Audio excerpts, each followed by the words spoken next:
This is part 2 video of our practice exam 1 walkthrough for differential equations class. So we're going to pick right up where we left off, which is problem 5. So this problem says verify by substitution that the given function is a solution of the given differential equation. So two of the equations are given. This is just verifying by substitution.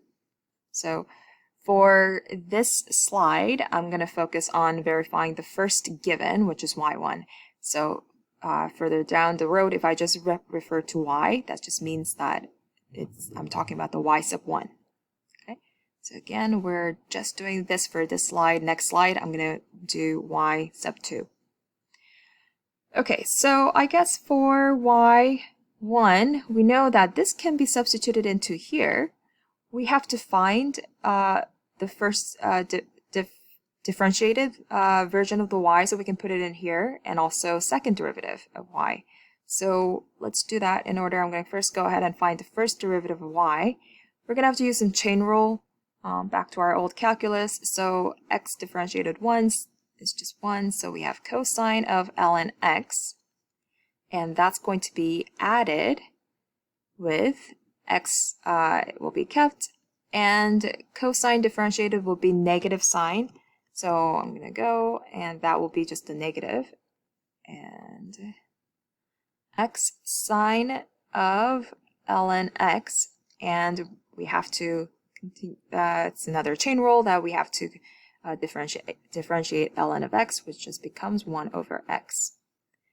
So just to clean up a bit, that becomes cosine ln of x minus sine ln of x.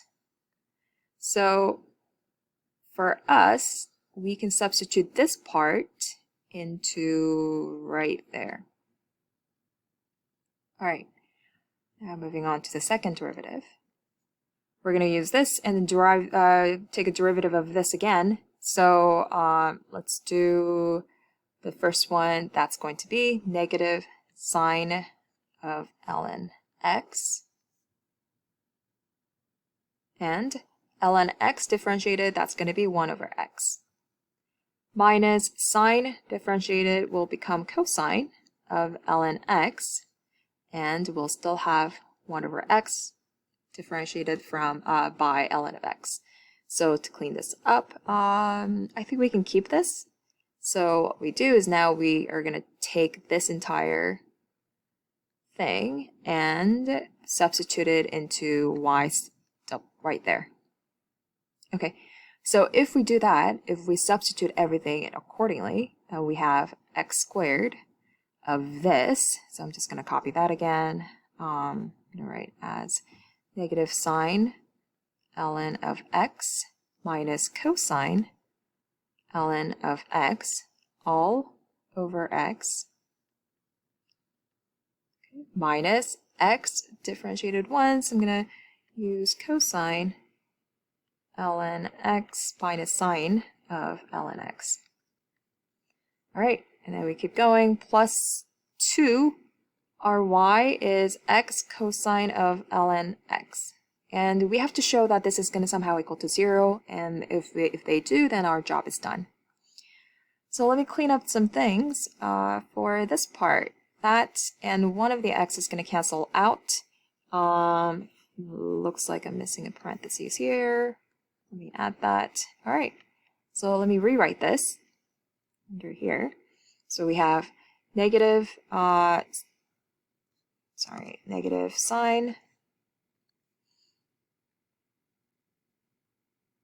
negative x of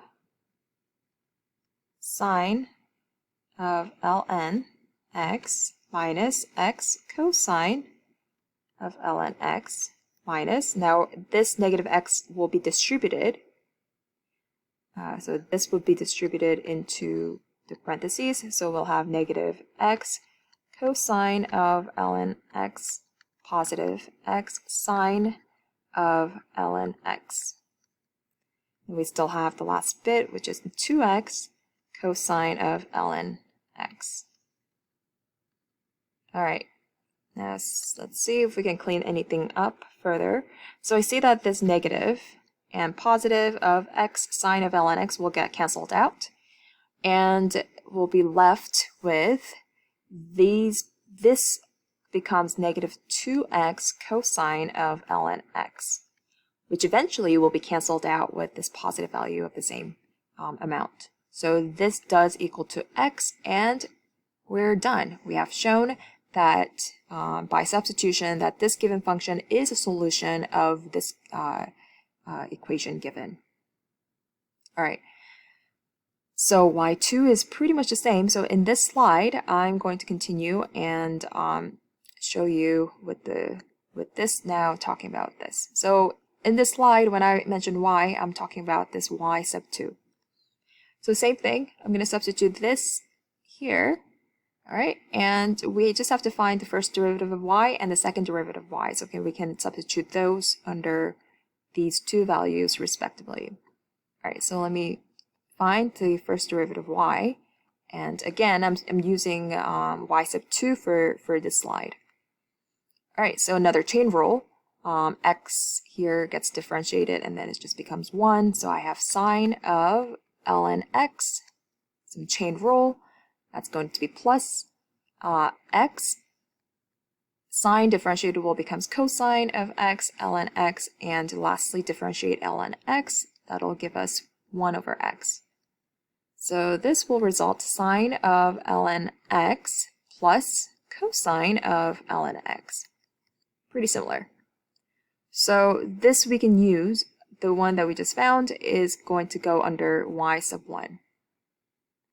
Let's do the second derivative. So I'm going to use what we have just found out and use some chain rules again. So sine of ln x, that becomes cosine of ln x, and ln x becomes 1 over x. Cosine differentiated becomes negative sine of ln x times 1 over x.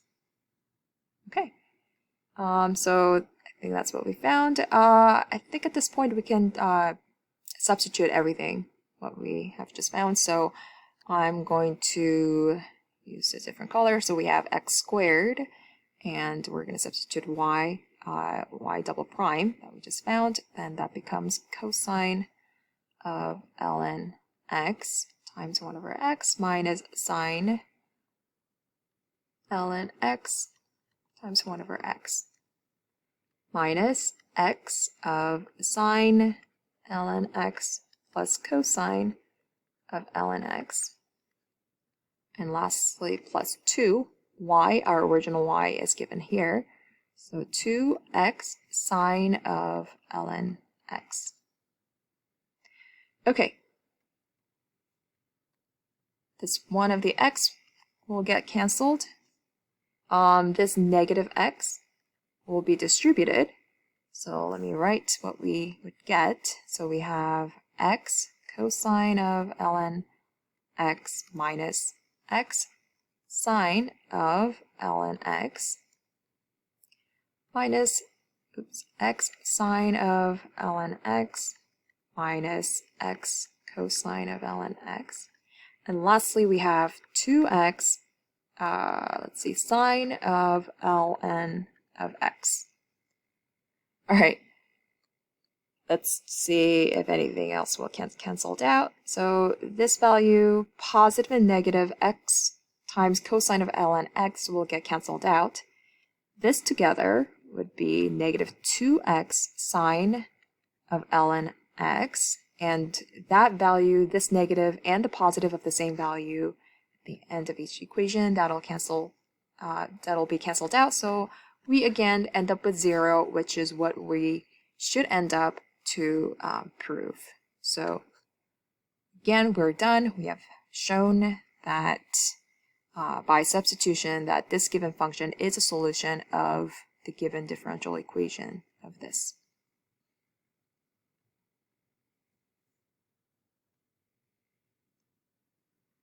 All right, so we've come to the last problem, and this is an applied problem that could be used in the differential equation field. So let's first read. Find the position of the function s of t of a moving particle with the given acceleration a of t, initial position s sub 0 equals to s of 0, and initial velocity as that. All right, so this is our given condition. So, all right, so let's see what we're given. So we're first given with the acceleration given time. So if acceleration given time equals to 32, we can find the velocity of t, and this would be the integral of the acceleration given t. So again, this would be this should have been covered under Calculus 1. And if we do this, this is the same thing as 32 dt. So this is 32t plus some constant. All right, and then okay, so let's just leave this as is. I think we can find what the constant is because in our problem, this is the given. Initial velocity is given. So let's plug in v sub 0. What is that going to be? So that's going to be 32, 0 plus c. And this is, of course, this is just going to be c. And in the given, we know that this should equal to v sub 0. So in this case, our v sub t is going to be 32t plus v sub 0 because c is equivalent to v sub 0. Okay, we need to differentiate this velocity function again to find the position function s of t. So let's do that. So to find what s of t is, we have to differentiate v sub t according to time, and this is going to be, do we have 32t plus v sub 0? I'm sorry, it's given here. I missed this. It's v sub 0 is given as 5, so we can write this as 32t plus 5. Right? So v sub 0 is given as 5. So we have 5 here, and we're going to differentiate this by time. Okay, so we have this. Then we have